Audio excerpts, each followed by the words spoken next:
भारत के राष्ट्रीय प्रतीकों से संबंधित कुछ प्रश्न।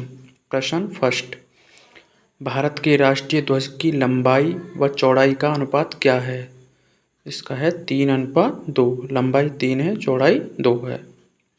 प्रश्न 2, भारत के राष्ट्रीय ध्वज के मध्य में बने धर्मचक्र का रंग क्या है? गहरा नीला। प्रश्न 3, भारत के राष्ट्रीय ध्वज के चक्र में कुल कितनी तीलियां हैं? 24 तीलियां हैं। कितनी है? 24।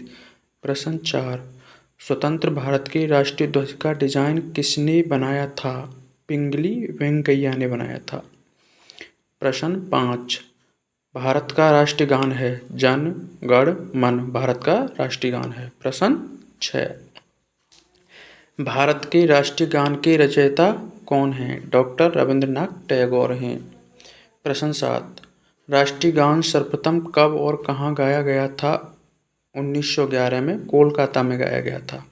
प्रश्न 8, भारत का राष्ट्रीय गीत क्या है? भारत का राष्ट्रीय गीत है वंदे मातरम। प्रश्न 9, भारत के राष्ट्रगीत की गायन अवधि क्या है? 65 सेकंड है। जो हमारा वंदे मातरम राष्ट्रीय गीत है उसकी गायन अवधि 65 सेकंड है। प्रश्न 10, भारत का राष्ट्रीय गीत किसने लिखा था? बंकिम चंद्र चटर्जी ने संस्कृत में लिखा था ये 1911। प्रश्न 11, भारत का राष्ट्रीय गीत सर्वप्रथम कब गाया गया? 1896 में। प्रश्न 12, भारत का राष्ट्रगीत किस ग्रंथ से संकलित है? आनंद मठ से। किससे? आनंद मठ से। प्रश्न 13, आकाशवाणी और दूरदर्शन के दैनिक कार्यक्रमों की शुरुआत किससे होती है? राष्ट्रगीत से।